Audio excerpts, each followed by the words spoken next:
yaitu bercerita kisah kelahiran Nabi Muhammad SAW oleh Donit dan Anggi dari Ikro 3. Beri tepuk tangannya.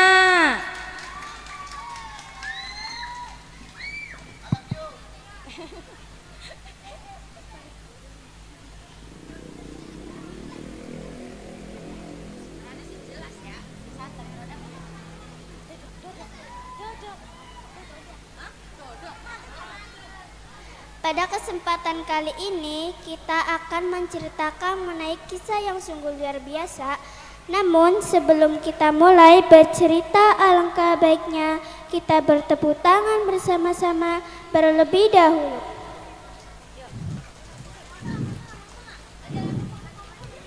Kalau kau cinta Allah tepuk tangan, kalau kau cinta Nabi tepuk tangan.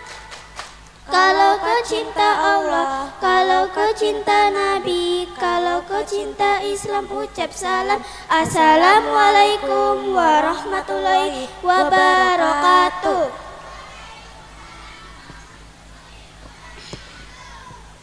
Jadi kita pada malam ini akan menceritakan kisah tentang kelahiran Suri tauladan kita. Siapa ya kira-kira, ada yang tahu tidak?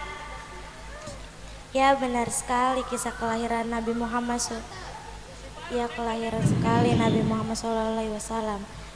Mari kita mulai ceritanya.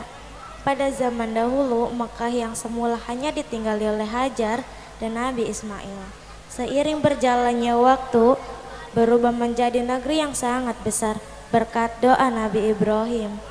Negeri ini mendapatkan berkah dari Allah. Masyarakatnya hidup dalam kecukupan dan sejahtera. Beribu-ribu tahun kemudian, Mekah berubah menjadi negeri yang sangat kejam. Sebagian besar masyarakatnya mulai melupakan ajaran agama yang benar dan mulai menyembah berhala-berhala yang mereka buat sendiri seperti Saman, Watam, Nusun, dan masih banyak lagi. Semua itu adalah Tuhan yang mereka ciptakan dari batu, kayu, ataupun logam. Bukan hanya Tuhan mereka sajalah yang berubah, namun sifat dan perilaku masyarakatnya pun berubah. Kaum Quraisy yang secara turun-temurun menguasai Mekah dan Ka'bah mulai membentuk kelompoknya masing-masing. Mereka sangat berkuasa dan kaya raya, namun kekayaannya yang mereka dapatkan dengan cara yang tidak halal seperti berjudi dan minum.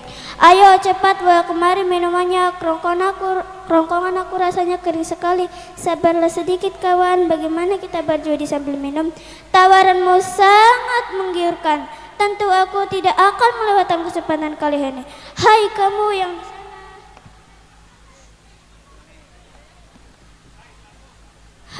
iya, panggil para penari untuk menghibur kami.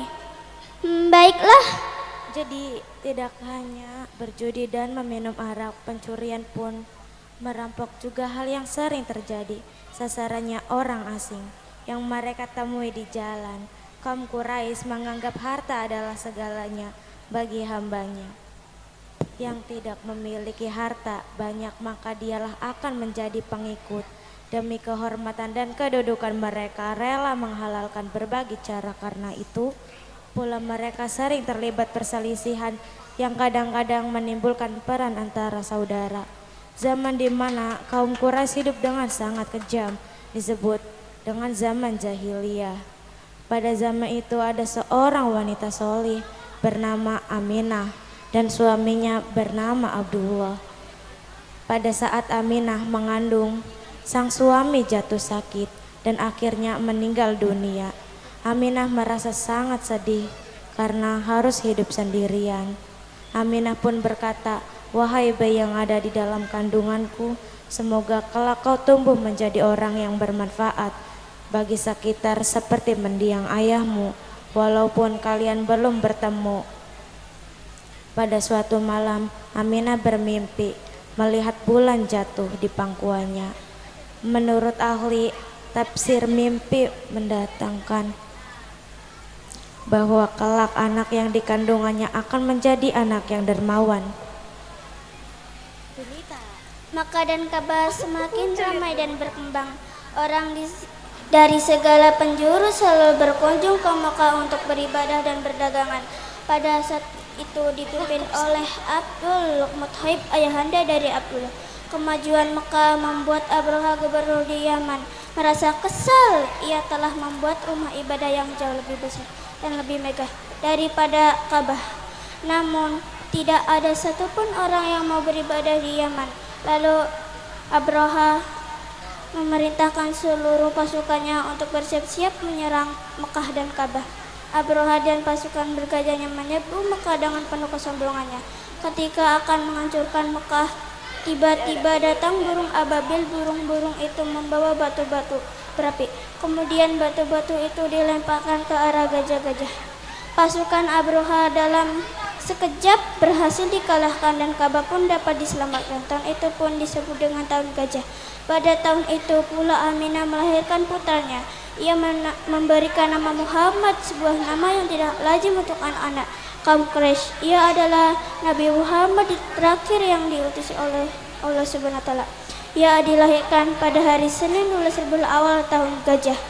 Aminah memandang dengan penuh perasaan bahagia seperti itu yang selalu ia panjatkan. Allah Subhanahu wa taala telah menakdirkan Nabi Muhammad menjadi orang yang berpengaruh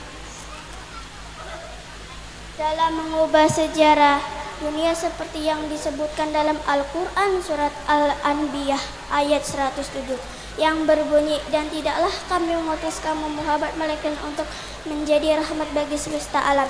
Demikianlah kisah kelahiran Nabi terakhir, Nabi Muhammad SAW. Kira-kira menurut teman-teman, apa aja sih hikmah yang kita dapatkan dari kisah yang kita ceritakan? Perbuatan buruk akan mendapatkan balasan yang buruk pula dari Subhanahu wa ta'ala.